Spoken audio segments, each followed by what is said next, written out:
Hey everybody, how you doing?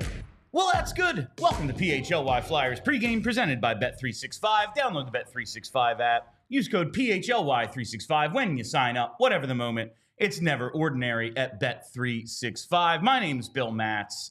I'm your director of fun and games for the afternoon. Joining me, it's Flyperbole himself. That's right, Steve Jaco. What's going on tonight, Steve? Tonight. Yeah. Time is a flat circle. It means nothing. And here we are at noon on a Saturday, which is what we all drew up. We were all expecting. And I got no problem with it. I got my water here. I got my coffee here. I'm good to go. I'm double fisting. But I'm feeling good. Flyers Devils is not quite the slog it used to be. No. The Flyers seem a little outmatched in this one because the Devils are a pretty darn good hockey team. But, they've been playing pretty good against some good hockey teams lately. So I'm excited to see what they can do. They've been playing really fun hockey lately. Winning and losing comes down to the goaltending for them so much. But, we've been talking about the skaters, how well they've been playing. There was that Dallas game where I thought, all right, maybe this is everything kind of giving way because you can only play so well in front of bad goaltending for so long. We were down bad that night. Yeah, before it really just kind of falls apart. And then we'll see if they're able to rebound. Was this a one-off? And since then, they've been damn good. Obviously, the Anaheim game was a huge emotional boost for the team. That seemed to really be a turning point. And last game, after the Tsyplakov hit, Poehling pretty obviously concussed. John Tortorella said it kind of galvanized them, one of the great hockey words in the vocab of hockey coaches everywhere. Love a galvanized. Oh, yeah, it was galvanizing win, man. Well, and it really was. Because, that was – you've seen two games in the past, I don't know, week or so. Well, it has been a week, right, where we've seen kind of some great, signs out of the Flyers as far as fight goes. Because if we think about the Anaheim game, obviously, they felt motivated from the get-go there and were ready to just kick some butt. But then that Islanders game, you come out of the gate, you're already not looking forward to it because nobody likes the Islanders. Nobody likes playing the Islanders. None of us like it. And we were expecting a boring game. And then that hit happens so early on, and poor Ryan Poehling goes down. And the Flyers then, the Islanders score in the power play. So then Tortorella's already losing his mind, and we're, less than 5 minutes in. And the Flyers then have to rally. And my God, that second period, the way that team played – if they can do that, if they can pick it up and they can play like that in that kind of game, I feel good about their chances against most teams in the league. That's especially the way they refocused themselves because they were clearly somewhere else in that first period. They already hadn't come out all that strong to begin with. And then the injury happens. They're chasing Tsyplakov around. They take the penalty, just a power play that's 32nd in the league and hadn't scored in 15 games suddenly gives the Islanders a goal. And you're just wondering, is this thing going to unravel? And then they come out in the second period. They're a totally different team. Got a little hairy in the third, but they were able to put it away. So I'm looking forward to seeing what we get against a very good Devils team today. Lycksell is going to draw back in. We should have the lines in a couple of minutes to see exactly where he fits. And it is going to be Sam Ersson in net. They announced, Flyers put it out earlier, that it's going to be Ersson. And Charlie and I have kind of been wondering, how are they going to split this up? We're looking at, I think now 12 or 11 games before the Four Nations break. Maybe it would be like a 7-5 split with Fedotov where you kind of almost even it out and with the back-to-backs. But Ersson obviously played well enough to kind of reassume, I suppose, that number one role that they really envision him in this season. So he'll get the start after, thought the one Barzal goal was pretty bad. 30 seconds into the third period, suddenly the Islanders have life. He just showed them way too much net. Said that was a Kolosov Fedotov goal where that got scored well before the shot was released. If he just misses his target, I guess it doesn't go in, but the whole far side. He tucks it into that post nicely, but you just need a save in that spot. But they're able to hold on anyway, so we'll see how Ersson does today. Where do you think Lycksell kind of draws in, though? It's without Poehling, you assume, I guess, Lawton goes back to center. You have to. Who else could play center on this team? They already have none to begin with. Yeah, like the Flyers and centers are all of a sudden what like the Eagles and quarterbacks used to be, and the Flyers and goaltenders have historically been, and guess what? That's also still a problem. But remains an issue. Lycksell, I mean, I'm thinking it's got to be a bottom six role, right? Like you definitely aren't going to break up Cates, Forrester, Brink. I'm wondering if today's the day. No. Just because there is some weirdness with the lineup, like where exactly. My guess is everything stays the same. Farabee remains in, and we get maybe Farabee with Couturier and Lycksell. I don't know. I mean, it seemed to work pretty well with Michkov in the last game. Like, it did. I am liking that group together. I am liking that group together. I'm wondering if they just keep it all kind of the same, but like just put Lycksell in that fourth line wing role. If just move Lawton over, put Lycksell in there. That makes a lot of sense to me. And Lycksell's like a good energy guy. Like he's not the best player I've ever seen, but like you could do worse as far as options to come into the lineup today, and maybe give a little jolt to the bottom six there. No, absolutely. We talked on the last show, Charlie and I. It seemed like they kind of want to keep Lycksell around rather than just send him back. And hey, with D'Lo still out, they only have 12 other healthy forwards. Now with Poehling out, they only have 12 healthy forwards. We'll see where it comes in. And Charlie just tweeted the lines. Thank you, Brenna. Let's go. So, yeah, that's how it goes. You were correct, Steve. It's going to be Frost, Tippett, Konecny. That line's been going. The Cates line with Forster and Brink stays together. Coots, Farabee, Mish stays together. I thought that was a pretty good group the other day. Oh, so Forster with Kate. Okay, wait, no, it's the same. Yeah. I read it wrong for a second. The lights got in my eyes. I'm like, wait, I did it wrong. No, I got it 100% right. And Lycksell just jumps on to that fourth line with Lawton moving over to center and Hathaway. This seems like a pretty good group, and it's going to be a good. It's an opportunity for Ula Lycksell to get maybe a little bit of run in this lineup. Doesn't seem like they were interested in sending him right back. He's like almost 26.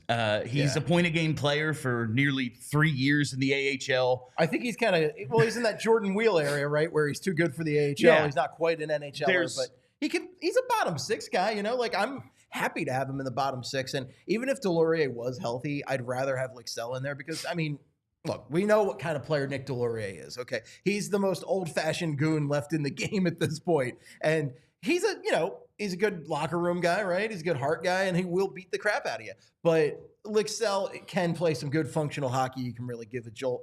So I like him. Lawton's been playing pretty well. Hathaway, I like what I've seen in recent games. He was awesome in the Ducks game. He was a big factor in the Islanders game.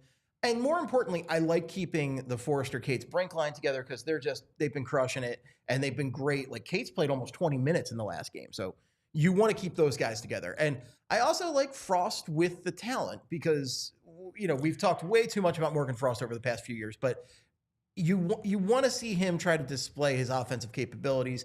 Owen Tippett and Travis Konecny, you can't get much better as far as line partners on this team. Yeah, I mean, those are the two. Michkov, obviously, the play has dipped a little, seems to be coming back maybe. I was wondering, like, we've been talking about Misha's, like, energy and just the grind of the schedule. For these next couple of weeks, they don't leave the Eastern time zone. They don't leave, like, the 95 corridor. Detroit comes in. That's the only non-New York area team they play, whether they go there or play them at home.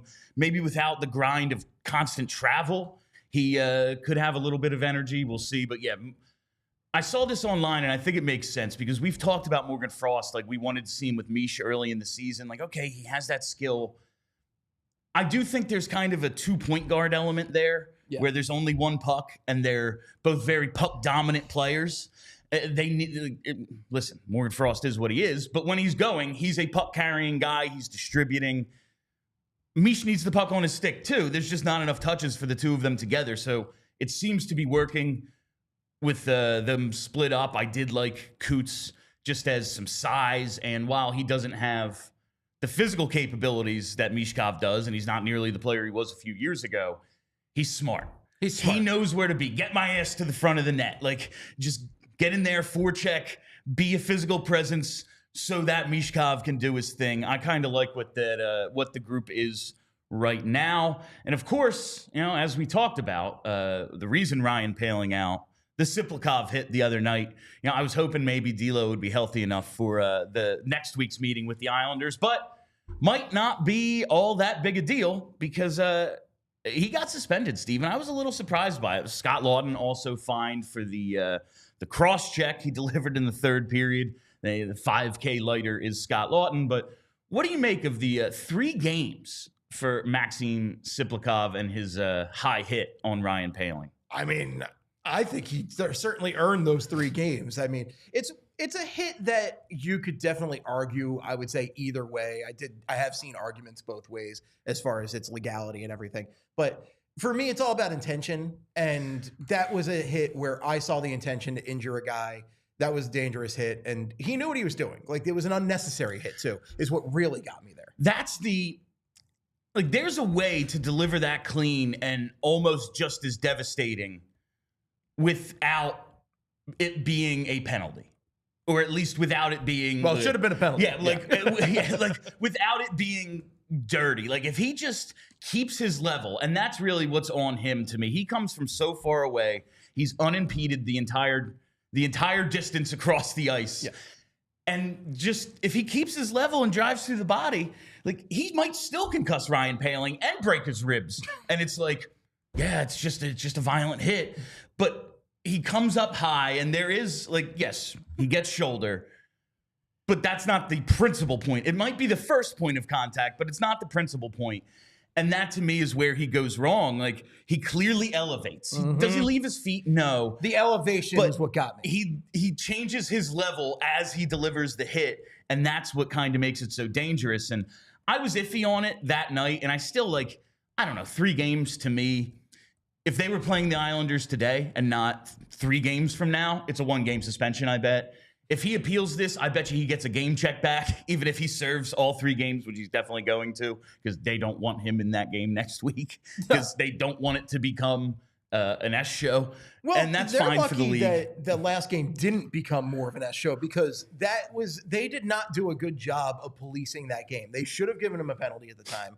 And then they just doubled down on giving the Flyers penalties. It seemed like they had it out for the Flyers in that game early on. I think they calmed it down in a way that I disagreed with, but by giving Farabee that penalty right away, they were like, if you want to lose this game 6-0, you're more than welcome to do it, but we're going to call everything.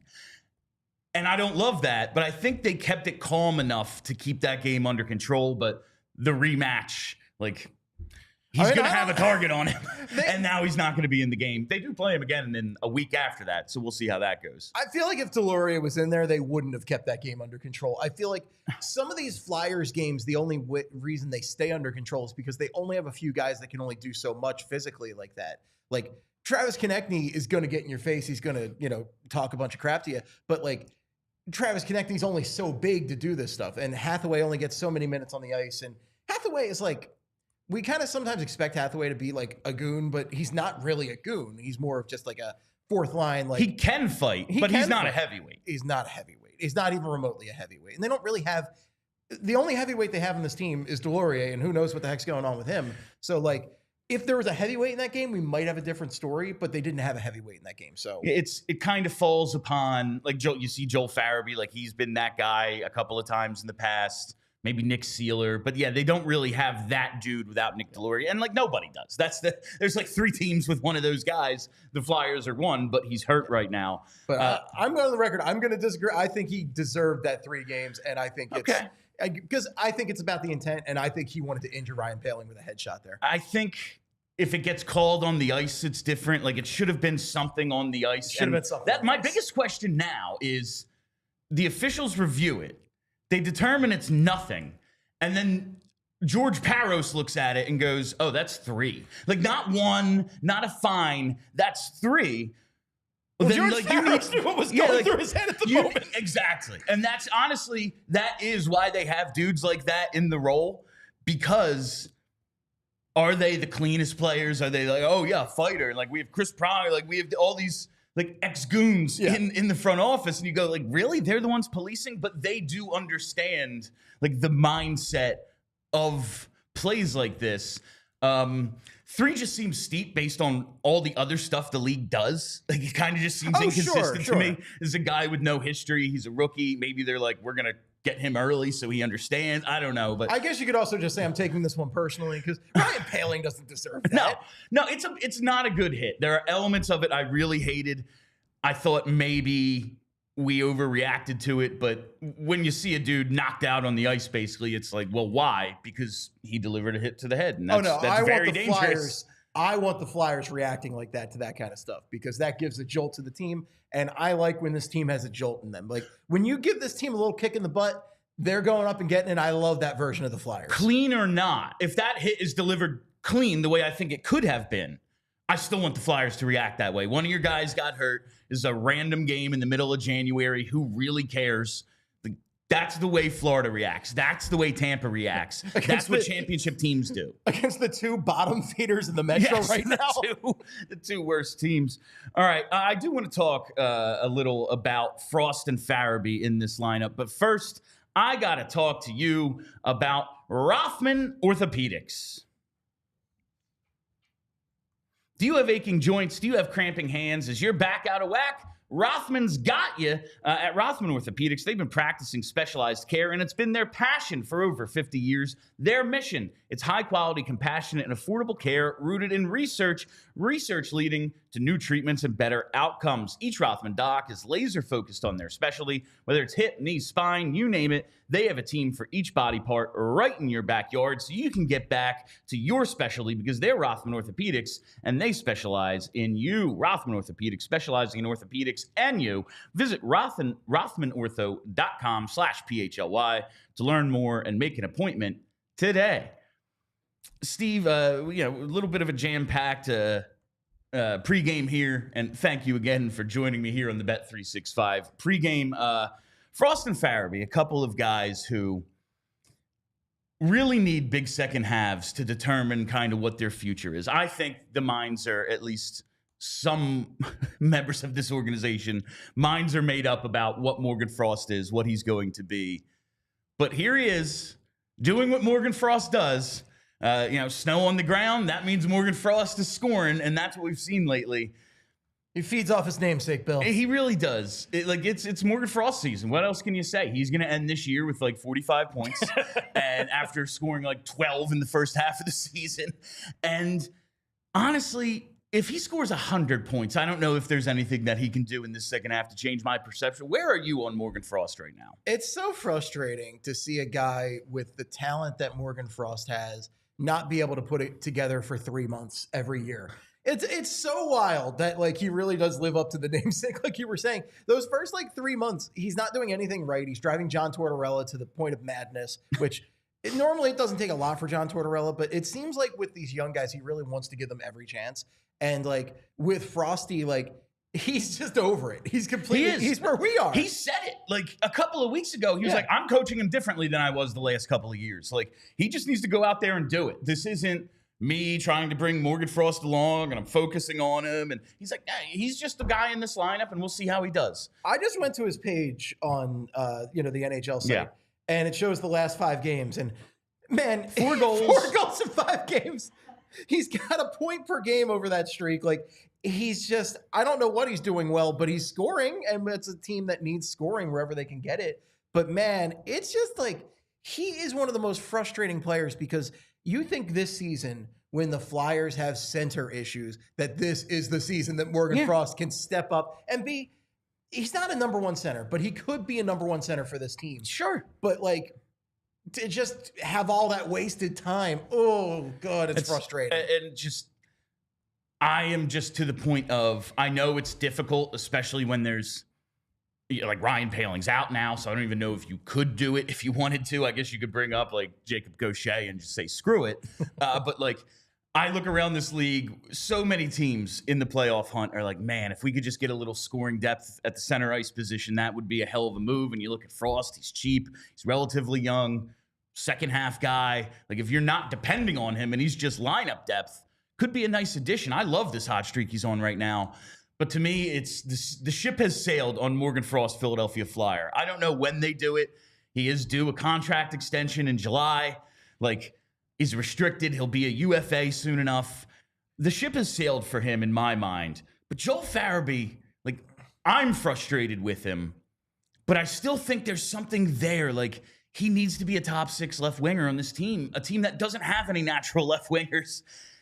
I still think a second half surge maybe changes my mind about him in a way that Frost just can't. Right. I think Farabee also has shown us more in the past, more consistently than Frost. Like, he hasn't really done it since John Tortorella came on. There's a disconnect there that I can't begin to explain. Maybe it's a style of play thing. Maybe it's a usage thing. I don't know. But whatever it is, it hasn't been working out too well since, since Tortsy came aboard.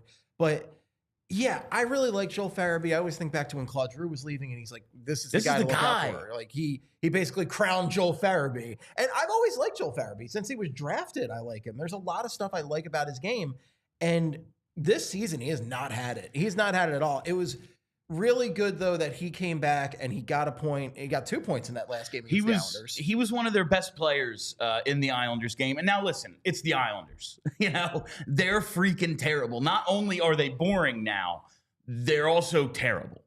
For a while it was they're boring. They're a playoff team. They might even get to a conference final. Now they stink. But at least it was a baseline for Farabee to hopefully jump off. And yeah, his tenure under Tortorella, like, it's been almost a shame for Farabee, but it's now we're 3 seasons removed from that disc replacement surgery. Like, he gets hurt, needs the surgery in that first offseason prior to Torts. He gets off to an okay start, really just falls off there. He had like 2 points in like 30 games or something. And then there was a nice surge at the end of that first season where you go, okay, that's something. And he carries it over into last year. And then after the All-Star break, it was like, is he in the lineup? Do we trade him? Like, what? Is Joel Farabee a dude on this team? It felt like he wasn't there. And then he really carried that invisibility over to the first half of this season. I just don't know what to make of Joel, but maybe that was the start of something. He's out there with Coots and Mish. It looks like a decent line. That's a line that at least gives him something to work with. It does. I hate when guys like him are on the fourth line because it just feels like a waste. So to see him out there with 2 very, very smart offensive players, hopefully he can unlock something in him. I'm looking at his stats right now. 2021, he had 20 goals. He had 38 points in 55 games. Like, you're thinking, this guy's a stud. This guy's going to be awesome for this team. And then he didn't hit 20 goals again until last year. And that was, I think, a little bit of a second half surge for him there too. So yeah, I think second half will definitely, hopefully change my mind a long way with him. He just does not seem as frustrating as Frost. And maybe part of that's being on the wing versus the center, where, at center, you have a lot more responsibilities. Center, you have to be good defensively in a way that wings aren't expected to be. So maybe that's part of the role there. But yeah, I am right there with you as far as Frost and Farabee feelings. And that gets us to today's bets. This pregame pick segment is brought to you by Bet365. Use code PHLY365 when you sign up. Whatever the moment, it's never ordinary at Bet365. And I have a couple today.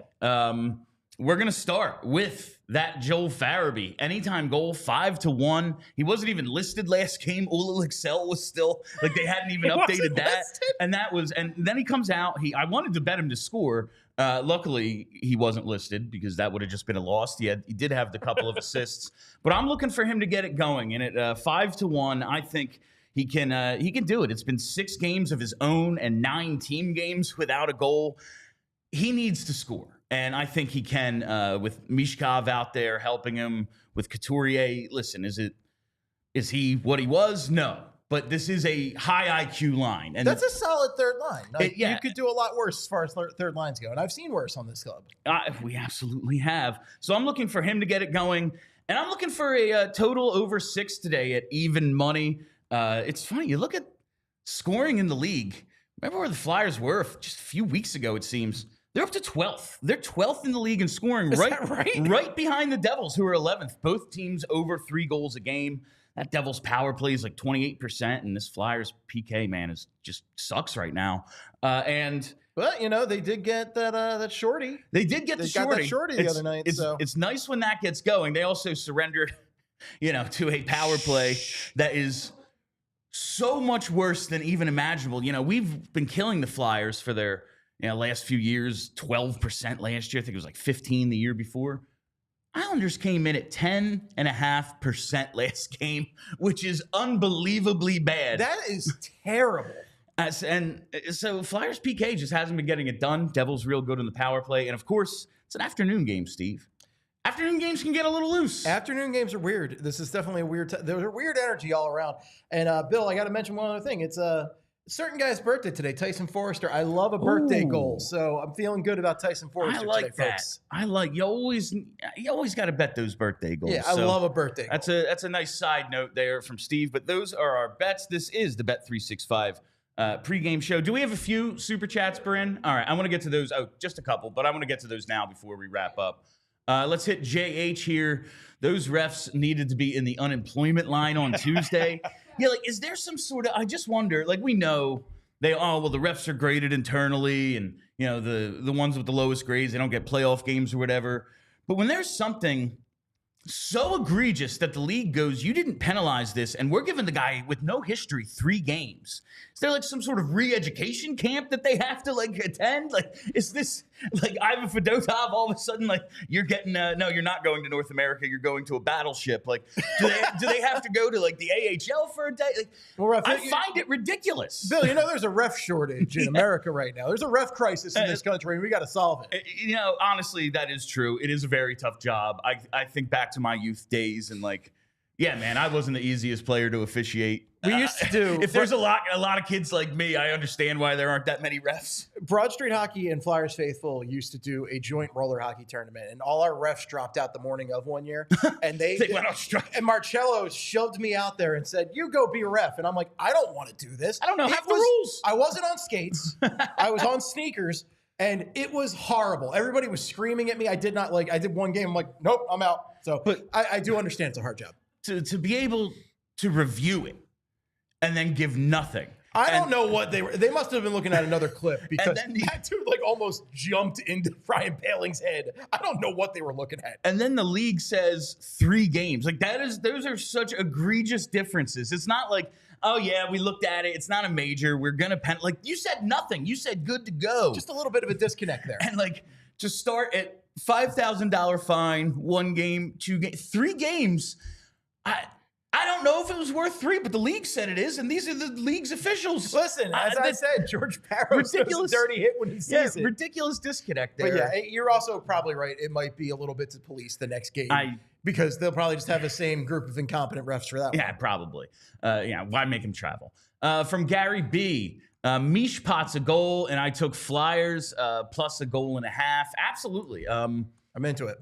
They play a lot of 1-goal games. The Devils are real good.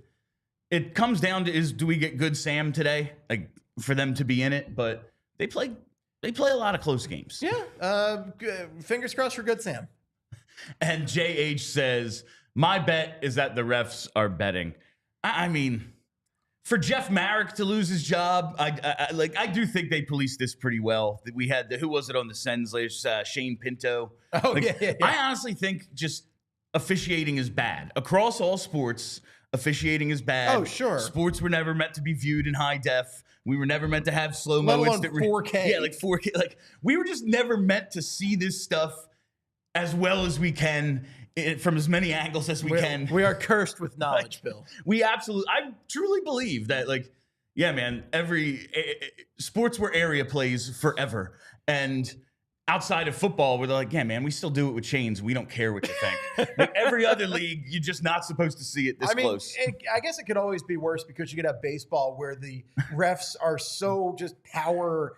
They've been driven mad by power that they'll throw people out just left and right. I want to wrap up just talking about the Devils for a second because these aren't your dad's Devils. And now that they have some goaltending, they're a real damn good team, Steve. Oh, yeah, hate to see it. They're 26, 15, and 6, 617 points percentage. They're second in the Metro. There's a rumor they might be trading for JT Miller. That's pretty damn interesting. This is a freaking good team, and the Flyers are going to see them, much like the Islanders. This is the first of 3 meetings in the back half of this month. They also get one in early March, but we're going to be seeing a lot of these Devils over the next couple of, next 2 weeks. No, sir, I don't like it. I just have this hatred for the Devils. That's the team I hate. That's one of the most interesting things to me is like, who hates who. Like Yeah. one of my compatriots on BSH, Joe, has only watched hockey for a few years, and he hates the Islanders more than anybody. That makes and I'm like, sense. are you serious? And like, there are a lot of younger people like, yeah, I don't have any problem with the Devils. I'm like, are you serious? They employed noted war criminal Scott Stevens for years, okay? Marty Brodeur, like all the people I hate the most in this world. Yeah, they won like 2 of our cups. Yes, they did. Very, very frustrating team. Claude Lemieux. But they're actually interesting to watch now, which at least I guess is a step in the right direction. It's no longer a slog to get through their games. Yeah, it used to be really just miserable. It was miserable up until a few years ago to even like watch a Devils game in any way. But hopefully we get a damn good game today. That is all the time we have for you on PHLY Flyers Pregame, presented by Bet365. Download the Bet365 app. Use code PHLY365 when you sign up. Whatever the moment, it's never ordinary at Bet365. We'll be back with postgame as soon as this thing goes final. Make sure you're following us right here on that on the YouTube. Make sure you hit that reminder bell so you never miss a live show. Follow us on Twitter at PHLY_Flyers. It's where I do all my in-game tweeting. And follow the podcast as well. You know where to get that. My name is Bill Matz. That's Steve Jaco. Until postgame, let's go Flyers. We all silly like the mayor.